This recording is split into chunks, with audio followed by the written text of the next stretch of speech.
Continuamos siguiendo a Jesús en el Evangelio de Marcos. Antes de leer la porción sobre la que hoy vamos a comentar, sobre la que vamos a reflexionar como es costumbre, a manera de introducción quiero decir lo siguiente. Si usted recuerda, en la sesión anterior comentamos sobre la negación de Pedro y decíamos que en medio del juicio que le hacían los principales sacerdotes a Jesús, el evangelista hace un paréntesis para narrarnos esos acontecimientos acerca de aquel momento que prácticamente se da entre Jesús y Pedro. A estas alturas, el Sanedrín había decidido que Jesús era culpable de blasfemia y por lo tanto debía morir.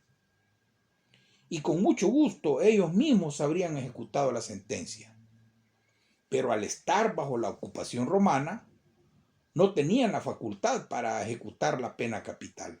Así que no tuvieron otra opción más que llevar el caso ante Pilato, el gobernador romano. Todo este trámite, que podríamos considerar burocrático, tiene alguna importancia. Veamos. En primer lugar, nos recuerda que la muerte del Señor Jesucristo fue llevada a cabo con la participación de judíos y gentiles, lo que demuestra que ningún sector de la humanidad fue capaz de percibir la gloria de Dios en la persona de Jesucristo, ni de someterse a la revelación que Dios les dio por medio de su Hijo. Y al mismo tiempo, prueba que ambos fueron responsables por igual del mayor crimen que la historia de la humanidad ha conocido. En segundo lugar, todo lo que estaba ocurriendo había sido anunciado previamente ya en el Salmo 2, versículos 1 y 2. Ahí David había hablado de la hostilidad humana contra el Evangelio de Dios, contra el gobierno de Dios. Y se había preguntado con horror y gran sorpresa cómo era posible que las naciones hicieran tal cosa. ¿Cómo es posible que un mundo tan dividido como el nuestro puedan llegar a estar unidos en un complot de carácter universal contra el gobierno de Dios? Todo esto se cumplió cuando judíos y gentiles se unieron para crucificar a Jesús. En tercer lugar, si el Sanedrín hubiera ejecutado la sentencia de muerte, lo habría hecho por lapidación, es decir, a pedradas, y no por crucifixión. En ese caso, no se habrían cumplido muchas de las profecías que describen detalladamente algunos aspectos de su muerte y que solo podían ser realizados por la crucifixión. Finalmente vemos el testimonio que Cristo dio de la verdad bajo persecución y presión. Pilato, a pesar de su dureza, intuyó que Jesús era diferente a todos los demás presos a los que él había juzgado, llegando incluso a maravillarse de él y a estar convencido de su inocencia. De hecho, hizo algún intento por liberarle, aunque finalmente terminó cediendo ante la presión de los dirigentes judíos y de las multitudes. Leamos pues hoy en el capítulo 15 del Evangelio de Marcos, versículos del 6 al 20. Leamos y luego comentamos. Dice así: ahora bien, en el día de la fiesta les soltaba un preso, cualquiera que pidiesen. Y había uno que se llamaba Barrabás, preso con sus compañeros de motín que habían cometido homicidio en una revuelta. Y viniendo la multitud comenzó a pedir que hiciese como siempre les había hecho. Y Pilato les respondió diciendo: ¿queréis que os suelte al rey de los judíos? Porque conocía que por envidia le habían entregado los principales sacerdotes. Mas los principales sacerdotes incitaron a la multitud para que le soltase más bien a Barrabás. Respondiendo Pilato, les dijo otra vez: ¿qué pues queréis que haga del que llamáis rey de los judíos? Y ellos volvieron a dar voces: crucifícale. Pilato les decía: pues, ¿qué mal ha hecho? Pero ellos gritaban aún más: crucifícale. Y Pilato, queriendo satisfacer al pueblo, les soltó a Barrabás y entregó a Jesús después de azotarle para que fuese crucificado. Entonces los soldados le llevaron dentro del atrio, esto es, al pretorio, y convocaron a toda la compañía y le vistieron de púrpura, y poniéndole una corona tejida de espinas, comenzaron luego a saludarle: Salve, rey de los judíos. Y le golpeaban en la cabeza con una caña, y le escupían, y puestos de rodillas le hacían reverencias. Después de haberle escarnecido, le desnudaron la púrpura, y le pusieron sus propios vestidos, y le sacaron para crucificarle. Hasta ahí el texto.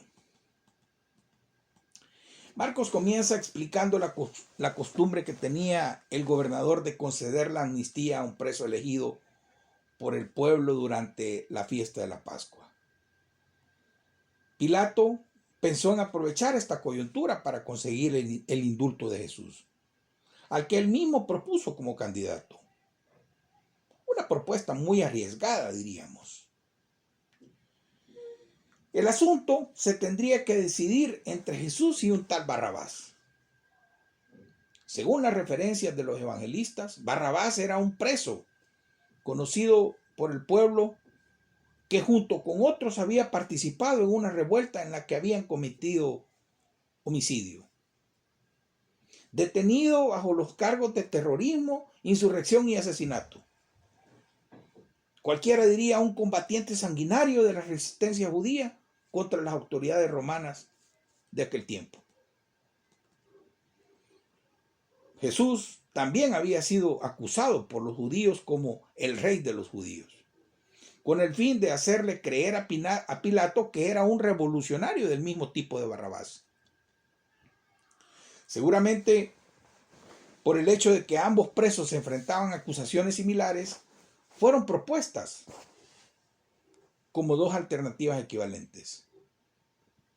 Pero vea usted, el simple hecho de sugerir que Jesús y Barrabás pudieran tener algo en común, hombre, era un ultraje inaceptable contra la bendita persona de Jesús. ¿Cuánta humillación hubo en todos estos hechos?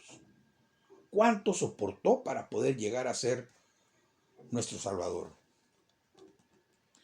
Ahora, ¿cuál era el propósito de Pilato? Sin duda estaba buscando la forma de librar a Jesús. Podemos decir, él sabía que la razón por la que los principales sacerdotes habían entregado a Jesús era porque tenían envidia de él.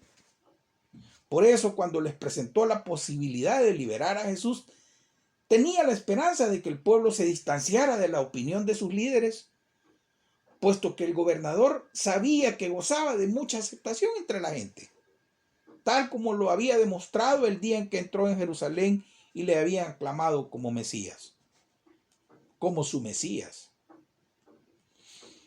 A la vez quería comprobar si la multitud aceptaba a Jesús como un líder nacionalista. Y seguramente esperaba también que fueran otros los que tomaran la decisión de condenar a Jesús y así verse libre de esa responsabilidad.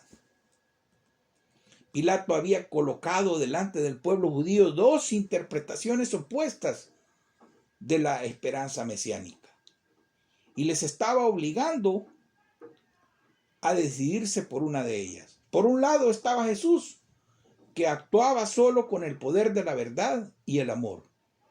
Y por el otro lado estaba Barrabás, que era partidario de la violencia y de la lucha armada. El gobernador romano pensó ingenuamente que si presentaba delante de ellos a un vil criminal como Barrabás, el pueblo escogería a Jesús. Pero sus cálculos le fallaron, porque él no conocía y no conoce el corazón humano. Y lo cierto es que todos nosotros tenemos que estar enfrentándonos constantemente con la decisión de escoger entre Cristo y Barrabás, entre la honestidad y el engaño, entre la paz y la violencia, entre el amor y el odio, entre la legalidad y la ilegalidad, entre la humildad y la arrogancia. Pilato no creía en la honestidad de los líderes judíos y de ninguna manera había aceptado su pretendida lealtad al César.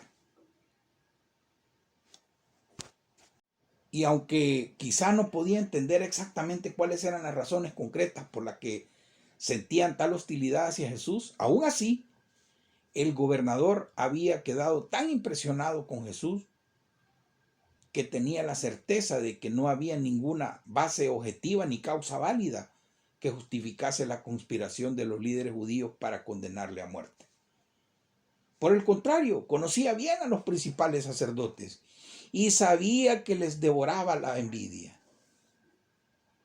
En el poco tiempo que había tratado con Jesús, pudo darse cuenta de que tenía cualidades de las que ellos carecían y por las que le podrían envidiar. Nosotros podemos ver a través de los evangelios muchas de las causas de esta envidia. En primer lugar, les disgustaba la popularidad de Jesús, pero también su capacidad, su poder para realizar milagros, o la autoridad con la que enseñaba, o la forma en que echaba fuera a los demonios. Asimismo, también cómo perdonaba pecados. La envidia era un pecado. La envidia es un pecado muy común, incluso en las personas religiosas, en la misma iglesia. Y esto nos puede llevar a cometer acciones deplorables. Así que contra toda lógica, los principales sacerdotes que estaban acusando a Jesús de traición contra César, ahora estaban incitando al pueblo para que pidieran la liberación de Barrabás, que era realmente culpable de un crimen de sedición. Estaba claro que a pesar de su aparente religiosidad, eran terriblemente injustos y manipuladores. Tal vez si la multitud hubiera podido expresar sus propias preferencias sin la presión de sus gobernantes, tal vez hubiera optado por la libertad de Jesús. Pero la nefasta influencia de los sacerdotes consiguió que olvidaran la admiración que habían sentido por Jesús y que la cambiarían de un momento a otro por un rechazo. Pero en cualquier caso no deja de sorprendernos el comportamiento de las multitudes. Rechazar a Cristo y preferir a Barrabás es un hecho incomprensible. Habían llegado al límite de la ofuscación. Y por supuesto eran plenamente responsables de estos actos. Pero surge una pregunta. ¿Dónde estaban en ese momento sus seguidores? ¿Dónde estaban aquellos que lo habían acompañado por un poquito más de 3 años? ¿Dónde estaban las multitudes que un día comieron por el milagro que él hizo? Aquellos que él sanó, aquellos que les dio la vista, aquellos que levantó de un lecho de muerte y de enfermedad. Callaron aquellas miles de personas que habían sido beneficiadas por alguno de sus milagros, seguramente ausentes por miedo o callaron por cobardía. Alguien dijo una vez: lo preocupante no es la perversidad de los malvados, sino la indiferencia de los buenos. Quien acepta pasivamente la maldad está tan involucrado en ella como el que ayuda a perpetrarla. Quien acepta la maldad sin protestar contra ella está realmente cooperando con ella. Hasta ahí la frase. Al final, queridos hermanos, los principales sacerdotes convencieron a la multitud para que pidieran la libertad de Barrabás. Es posible que lo vieran como una especie de héroe por haber participado en la rebelión activa contra Roma. Sin lugar a dudas, este hecho despertaría la admiración popular, puesto que representaba la pasión por la libertad que todos los judíos sentían. En cambio, Jesús les pareció que tenía un carácter poco mundano, muy débil. Así que Pilato finalmente soltó a Barrabás. Unas horas más tarde, Jesús fue crucificado en el Gólgota. Barrabás tuvo que darse cuenta de que él mismo debería de haber estado ocupando aquella cruz, pero que sin embargo otro estaba muriendo en su lugar. Sabía que la cruz del centro era la suya. Sabía que los clavos que habían atravesado las manos y pies de Jesús eran sus clavos. Sabía que de un modo muy personal, aquel Jesús de Nazaret estaba muriendo en su lugar.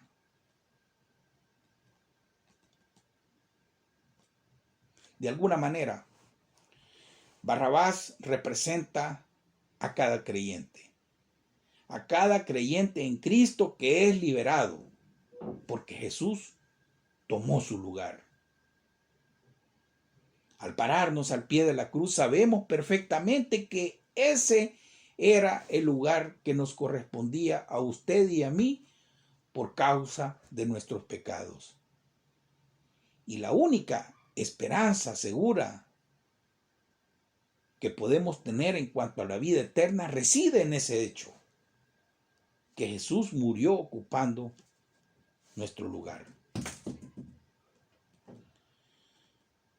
En estos relatos hemos considerado que varias personas fueron responsables de la muerte de Jesús.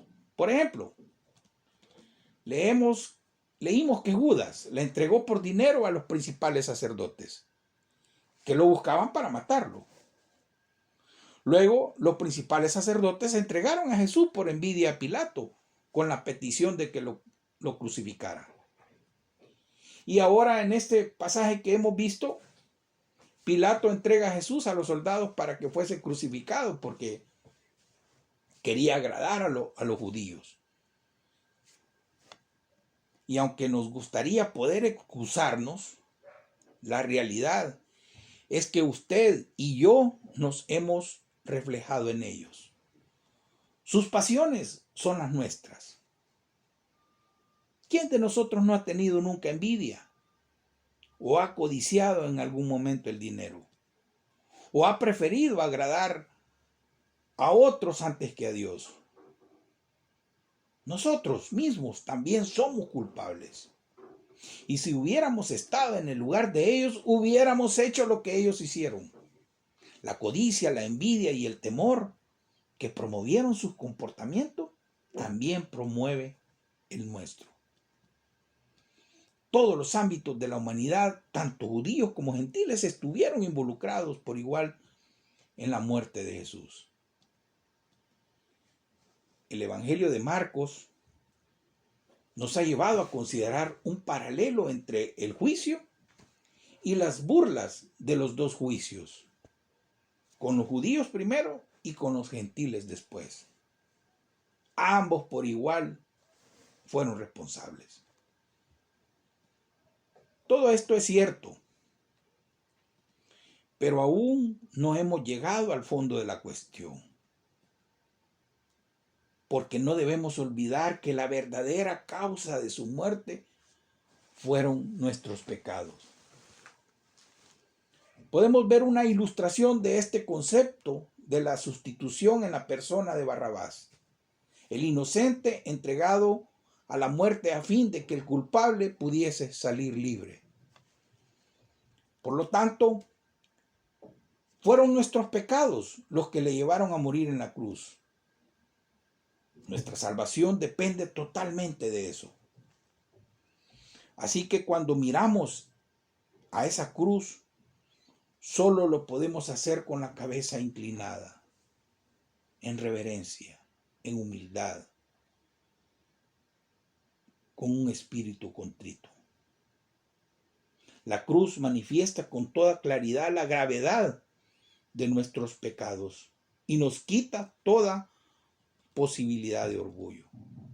Por lo tanto, podemos decir que aunque Jesús fue entregado a la muerte por la codicia de Judas, por la envidia de los principales sacerdotes y por la cobardía de Pilato, que fue cierto, al mismo tiempo también fue Dios Padre quien lo entregó por amor para que ocupara el lugar que nosotros merecíamos.